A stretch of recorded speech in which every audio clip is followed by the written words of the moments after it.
And hello friends! The game here is Cooking Diary and it's time to continue with the story one. The stories from the diary. Last time I read to you stories from 3 to 18. Now we will continue with story number 19. But let me play the first level of the food truck, which I don't know what will be inside. For me will be also a surprise. And from level 1 I will go straight to level 5 to see what's the difference, and then we'll continue. We'll see to where and how many stories we'll read today. Let's start with story number 19 and level number 1.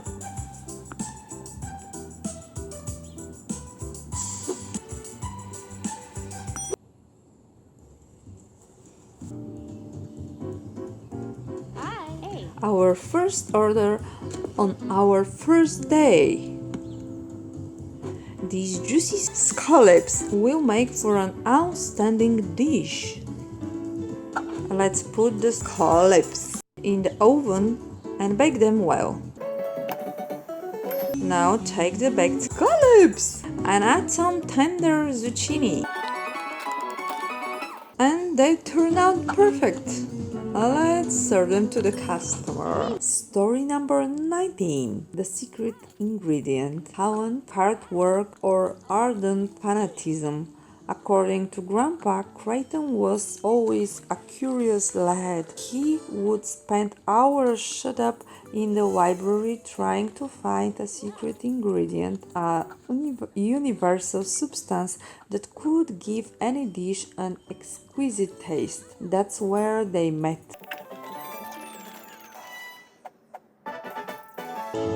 And this level was quick. Let's now go to level 5.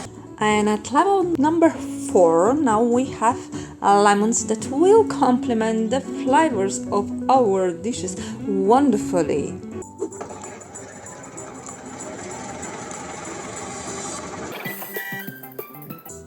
And here it is, level number 5. The young Creighton decided that the legendary Chef Gray would reveal all the culinary world's secrets to him, and he was delighted to study under Grandpa. Gramps really did reveal the main secret to him, the heart that a chef put into each and every dish. However, Creighton still believes that something tangible is being concealed from him. When he didn't get the answer he was looking for, he was disappointed and resentful. It's easy to say, put your heart into a dish, but how can I actually do it? Sing a song or do a dance? No! Johnny's the dancing expert in our establishment. Graham says that the heart will come in due course, but I was to find it right now. That was pure Creighton right then, as if he was speaking through me.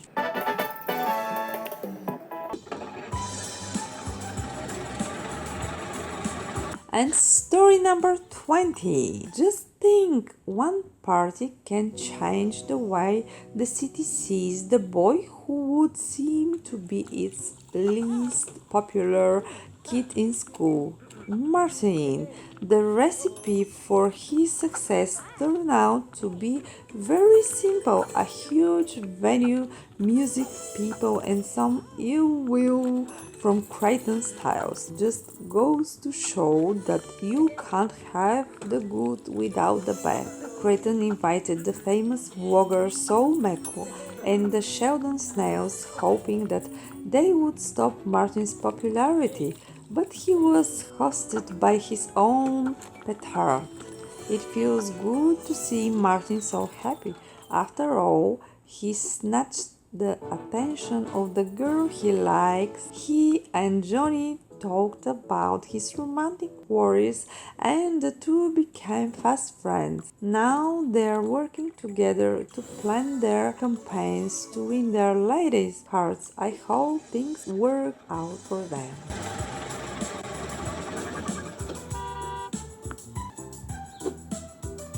And now, story number 21. One step back, two steps forward. There's wife in the old dog yet. Poor Gladius, the legendary old school dancer, wiped the floor with the young guns in a dance-off. Despite the years that have passed, it's clear that his body still remembers every step and pirouette that he learned from his aunt, our teacher's legendary prima ballerina. And that's without even having anywhere to practice until recently. Graham said that Poe had a sharp fall from grace right when he was at the peak of his career. Paul admitted that he had nobody to blame but himself. Well, admitting your mistakes is the first step on the road to redemption. Today's dance-off at the festival was a life-changing event for him, as one of the jury members was none other than Monsieur Jean Dauphin, the distinguished head of the pirate dance troupe. Both nothing young for sure, but he was offered the leading role in the dance troupe, which he gladly accepted. But what's most important in that, Poe has learned an important life lesson. Respect your public and you will never be forgotten. Grandpa and I also make sure to keep this rule in mind when we take every order. Now, let's start another interesting story. Hey, Drinks served in coconuts will delight anyone with a taste of the exotic. This is story number 22, Adam's Mystery. I finally managed to get the mysterious guy talking. Now at least we know he's not a spy or cult member, but it turns out his situation is really tricky one. He's lost his memory and doesn't remember a thing. Who was this Adam before now? And is that even his name? Sure, we found a postcard, but can we really be confident that he is the addressee? What if our intriguing man was planning to send it to Adam before he suffered amnesia?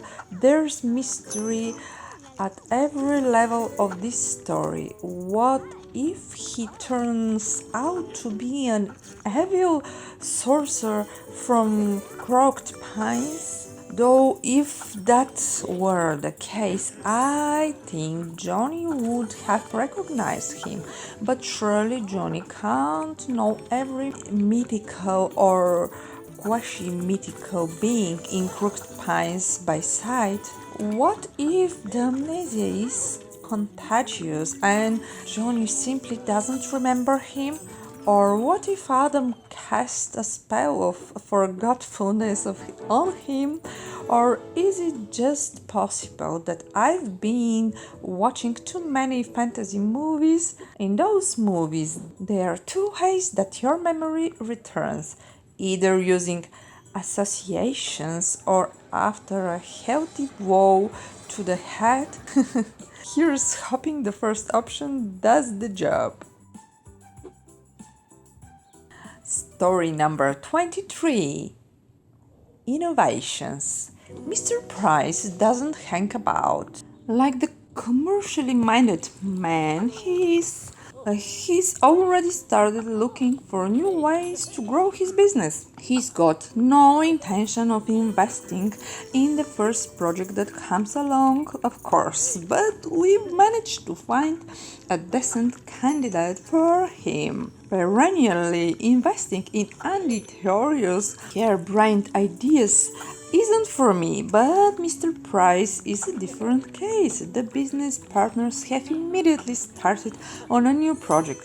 Not even one, perhaps, if you bear in mind that Andy is a non-stop idea generator. Sometimes I think that Andy's head must be full of lots of mini Andys who run around on their tiny legs, keeping the machine of Big Andy's genius brain running smoothly. I bet he could think up something groundbreaking even in his sleep if I only could dream up new recipe ideas when I'm asleep. But I digress. Dwayne says that the owner of the local molecular gastronomy restaurant has taken a liking to his uncle's idea. I'm also going to keep an eye on their success. It's so nice when you witness the birth of something new. And story number 24. It's called Not Just a Game.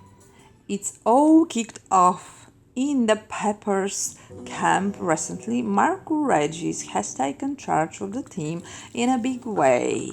Several players have left. They can't keep up with the frenetic pace.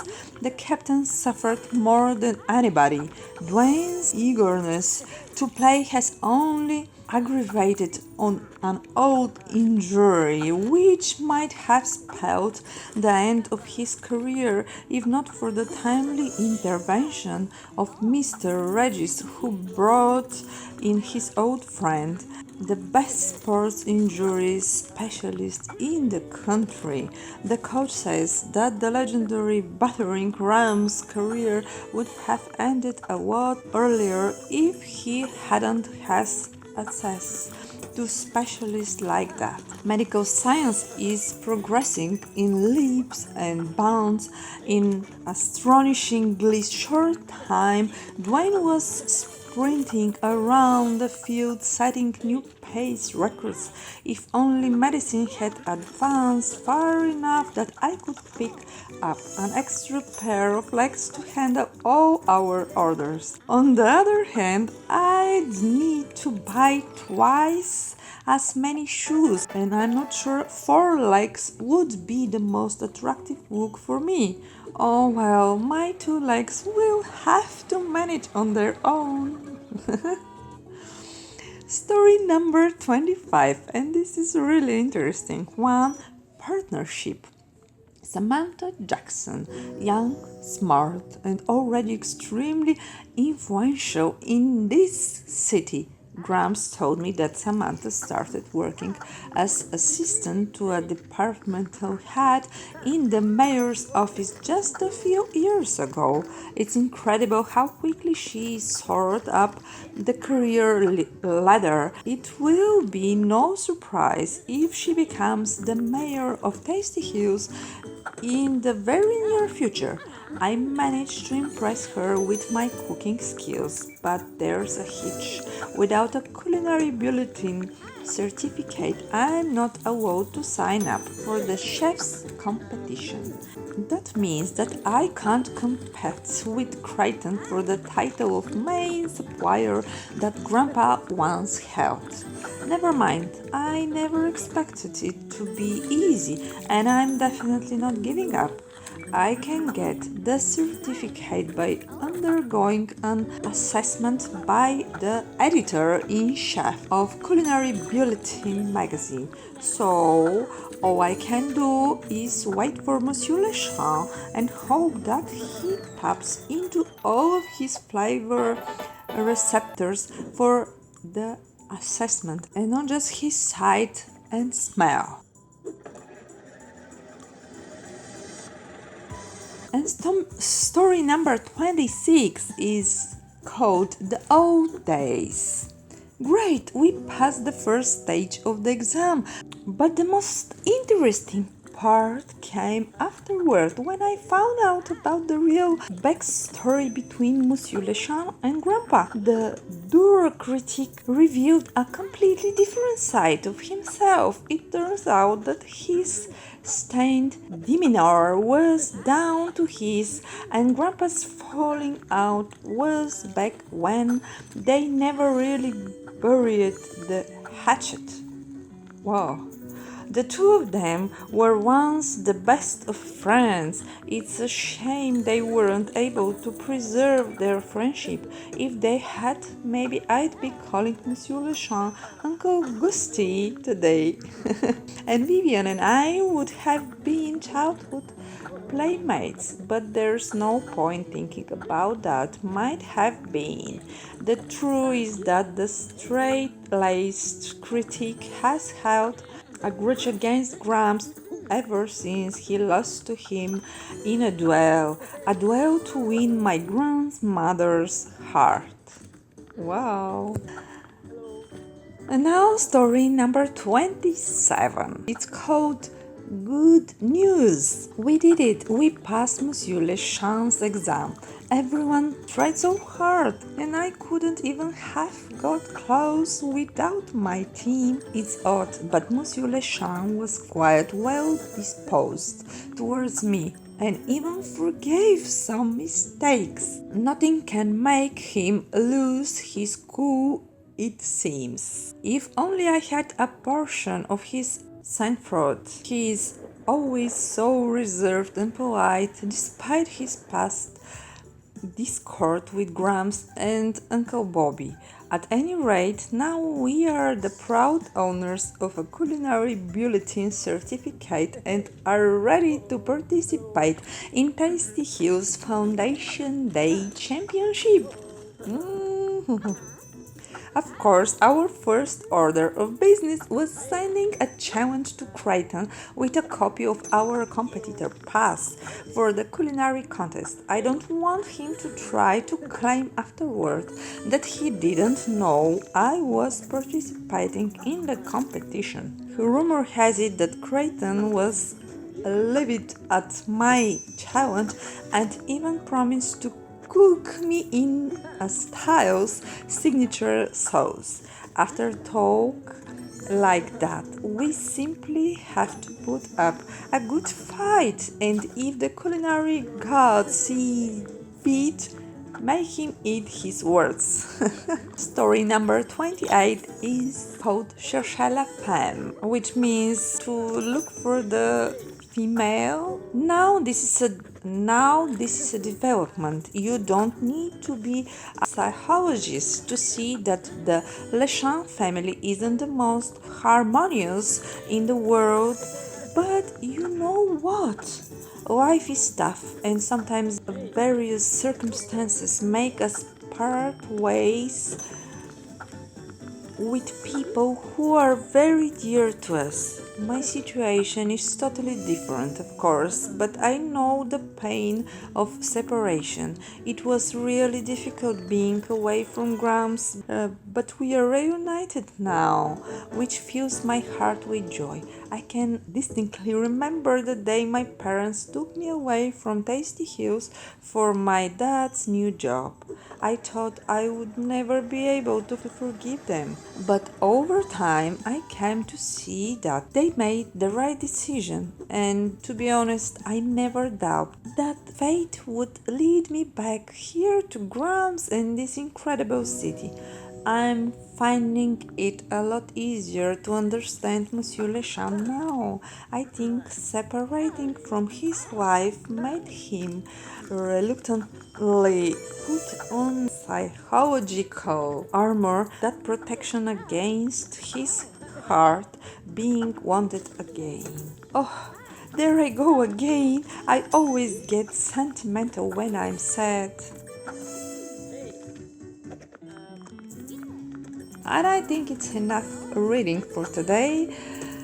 So it became so long, but I hope you like it. And next time we'll continue with the stories from the diary. And believe me, there's so many, story by story.